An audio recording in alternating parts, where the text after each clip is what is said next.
Hey folks, welcome back. Today I want to show you this controller here called Roto-Control by Melbourne Instruments. And this one is out for a while, but what's new is the Bitwig integration that just released today in kind of a beta state. So I want to show you what it's all about and why I think this controller is kind of special. It's maybe not the best MIDI controller, but it has all the right ideas in my opinion. So we switch here to Bitwig Studio. So this controller has different modes. We have a mode knob here at the button, at the top, and we have a MIDI mode, plug-in mode, and a mix mode. So the MIDI mode sends out just some MIDI CC data because you can also use this standalone without a DAW. We have a plug-in mode to change devices and VST plugins, and we have a mix mode here. So you can see we have polysynth track and the audio track here. We can mute and we can change the loudness, the volume, and so on. So it's just a normal mixer, more or less. So we go back here to mode and plug-in because we want to change here some settings on the polysynth. So this is here the polysynth, and you can see there's no mapping, so everything is empty. What we have to do here to use the automatic mapping is to open up the remote panel with the two arrow buttons here. We can also open this up here with the mouse, of course.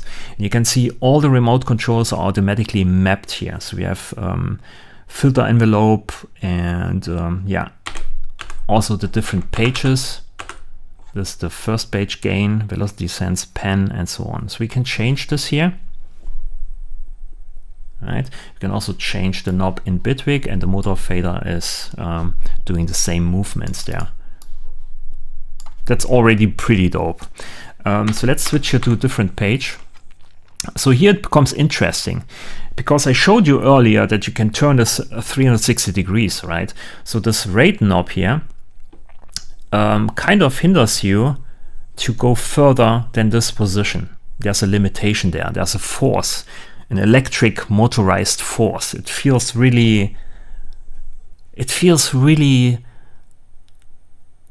great, I have to say.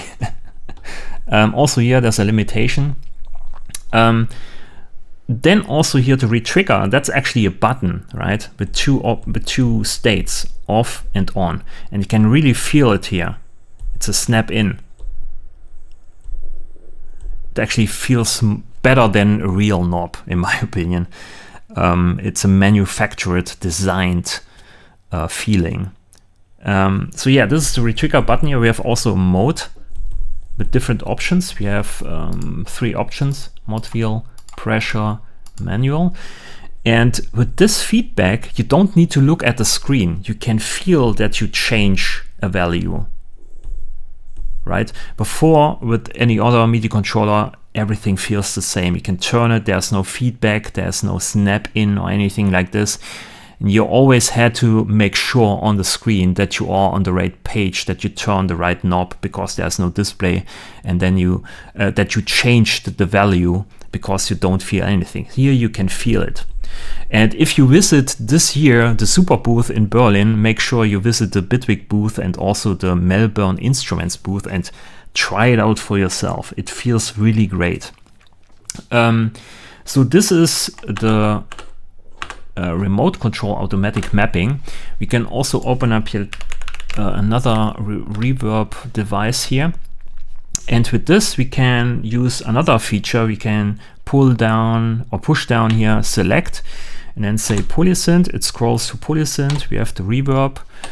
Maybe we insert here, let's say, a compressor at the end. I don't know, it's just an idea. So select, we have compressor plus, reverb, polysynth, compressor, open up the remote pages, change some settings, change the page, close it down, go to a different device, back to the polysynth, open up this thing, change the gain, whatever. So you can really quickly go to different devices in your chain and select the right parameters. So you can kind of learn some muscle memory or whatever and use Bitwig in kind of an hardware feedback kind of way. So this is this is the automatic mapping here. Let's go to reverb, compressor, open this up. There's also here, let's say, a mode, smash, resist, over. And it kind of works instantaneously. So having this feedback is really great. So if you don't want to use these automatic remote pages mappings and you just want to map one-to-one, that's also possible. Can we choose something?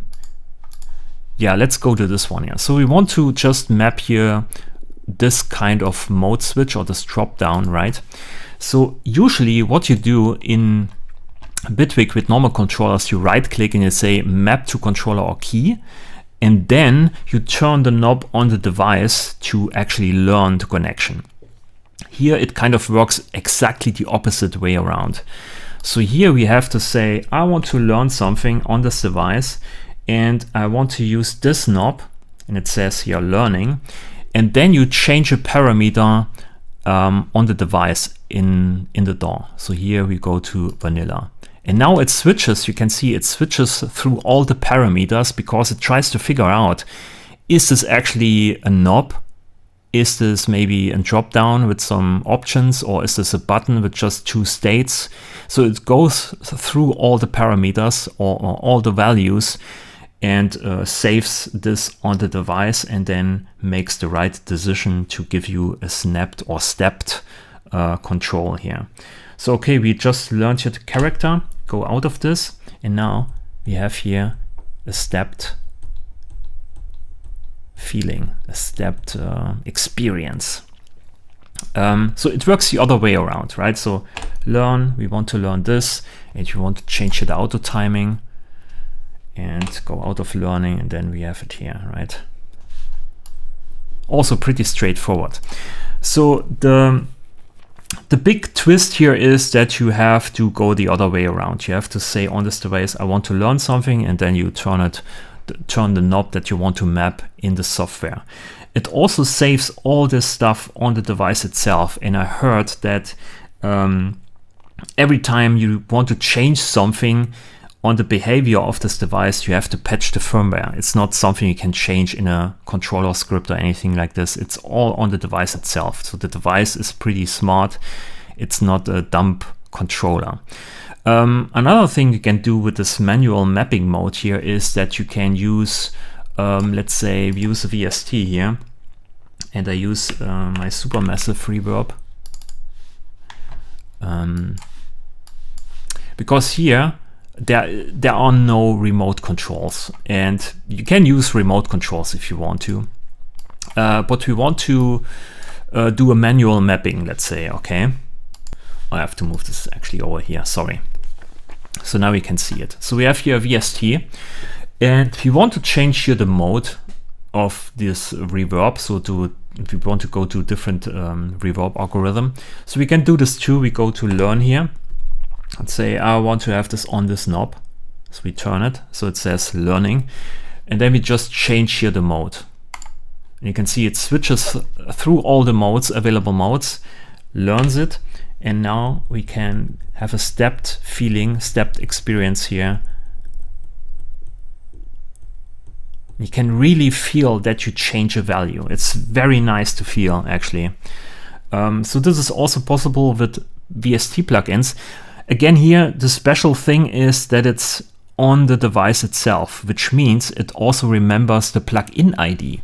So let's say you map this here on this PC, and I just disconnect this controller, go to a different PC with a different DAW, and I open up this VST plugin, you still have this mapping available because this is saved or stored on this device. It's maybe a great feature, maybe it's not great, I have no idea. We can also unlearn this, I think, here.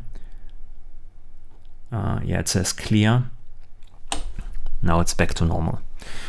We can do the same thing here also with the button down here. So instead of using the knob, we can use the button, so it says learning, and then we change here the mode. It goes through all the modes. Go out of this, and now we can step or cycle through these modes with just a button press. It actually takes 2 sometimes. Yeah, but you can also cycle with the knob push here, which is maybe interesting to you. I have no idea, but it's possible. Okay, so this is plug-in mode, so you can use remote controls in Bitwig Studio which are automatically mapped, or you can use the automatic or the manual mapping mode by just closing the remote panel here and then use the learn feature and map one-to-one. Pretty easy actually. Another important point here is, let's say you are, let's select polysynth here. You are on the polysynth and you want to change some parameters and you want to keep it. You want to stay on this parameters, or you want to stay on this remote page, and you want to go to a different view inside of Bitwig Studio, because when you change the view, right, all the parameters are gone. So what you can do here is use the pin feature. There's a kind of a pinning symbol knob here, so just push this button. So now this is pinned to this device. So when you go here to different view or different device, you stay on the polysynth with all the controls. So it's also pretty straightforward in my opinion. We can also use here this controller or transport button. So we have here play, stop, record, overdub, loop, punch in, punch out, rearm.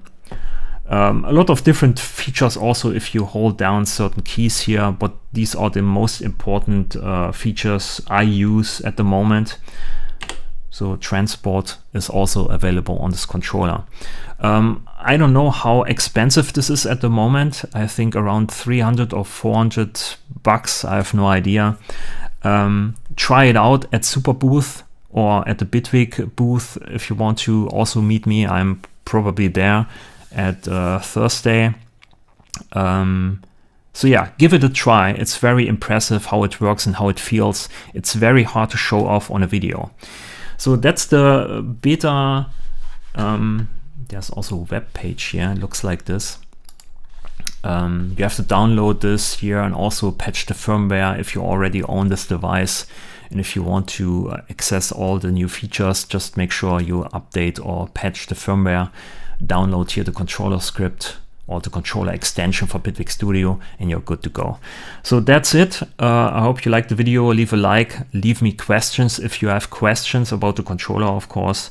Let me know. Also, if you want to see more videos, yeah, let me know. I can do it. No problem. That's it. Thanks for watching. Have a great weekend and see you next time. Bye.